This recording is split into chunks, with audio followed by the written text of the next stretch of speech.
Good evening. I am Sergeant Leonard, and today I'll be briefing you on military and professional bearing. It is, of course, unclassified. The overall risk assessment is low. Please be mindful of anything you could possibly trip over.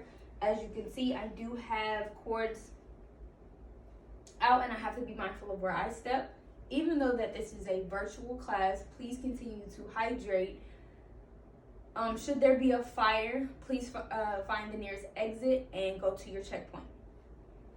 Like I said, I'll be teaching you an unclassified brief on military and professional bearing.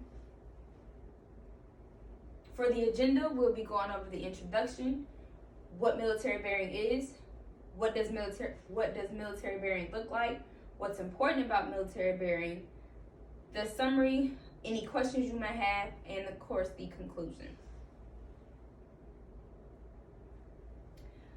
For the introduction, I will be explaining what military bearing is and how it should be maintained, and of course the discipline when addressing NCOs and non-commissioned officers. Oh, before I go to the next slide, can anybody tell me what military bearing is? You?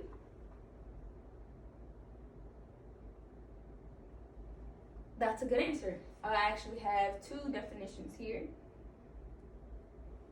Military bearing is basically how one conducts themselves in a professional manner. You are a representation of the Army, or what people like to tell us, we are an ambassador of the Army. It's doing the right thing at all times, no matter who's watching, and it's about discipline.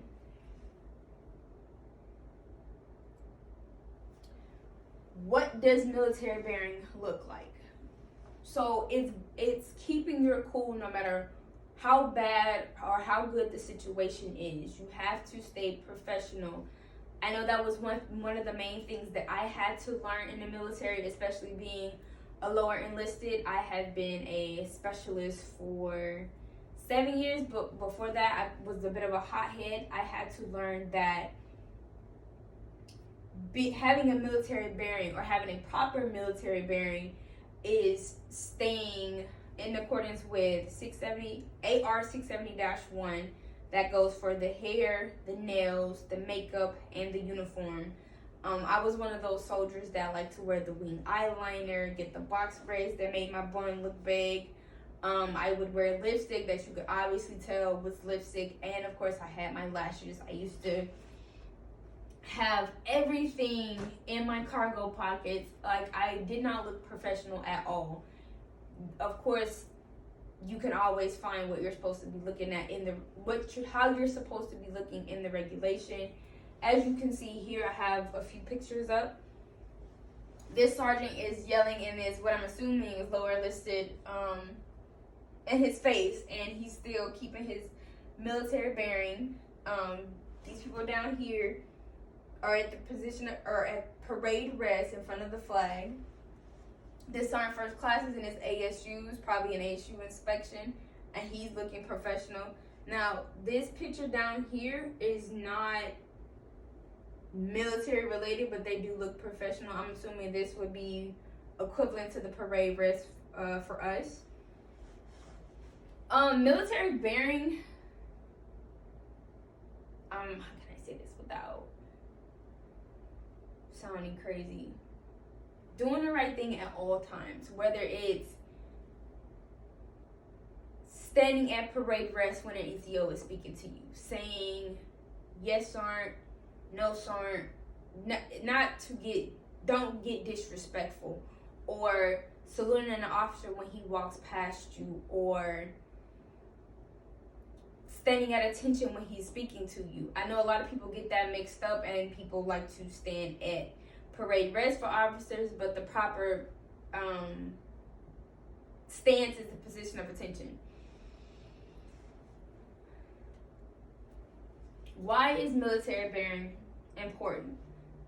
One of the biggest things for me is the soldiers. Like I said, I was the younger soldier always doing the wrong thing, and there was this one NCO or one female NCO that I idoled so much. She was so pretty to me, and now that I think about it, when I look back to it, the only reason why I idoled her is because how she looked in her uniform, which was wrong at the time. Like I said, soldiers are always watching their leaders.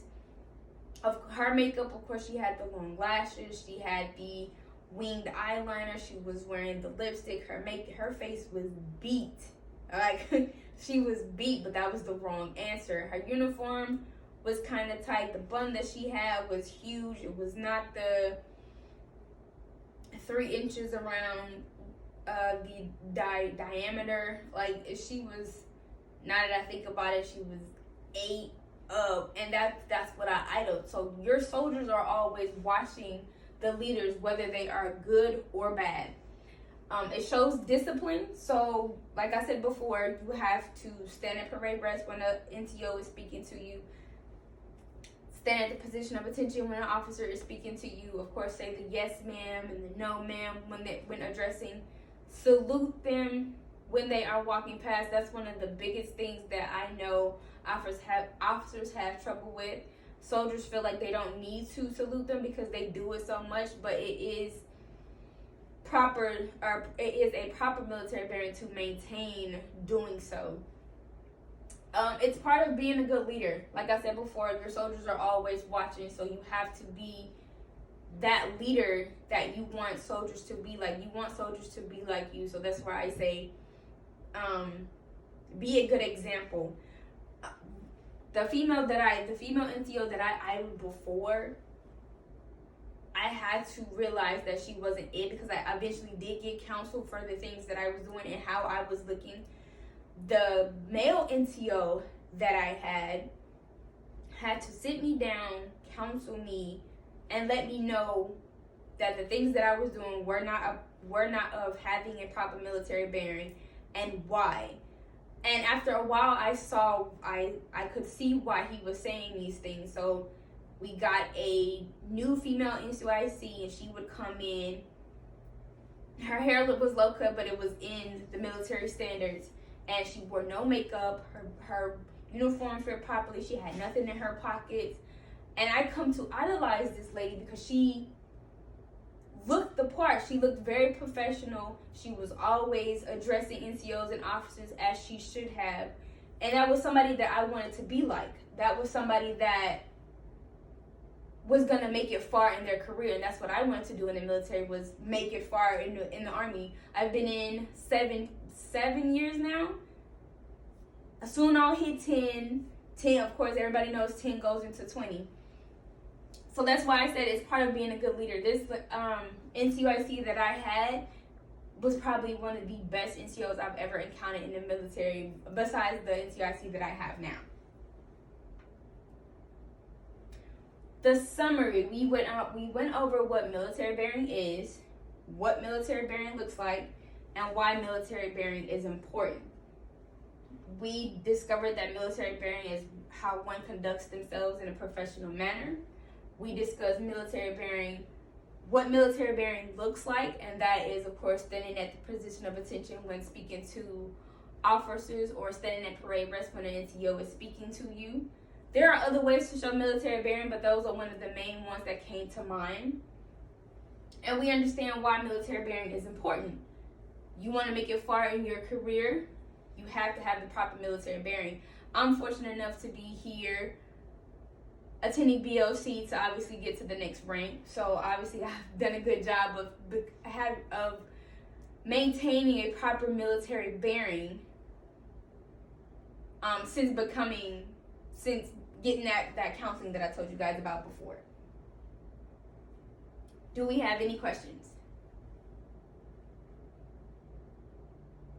Hearing none, this concludes my brief. Thank you guys so much for your time.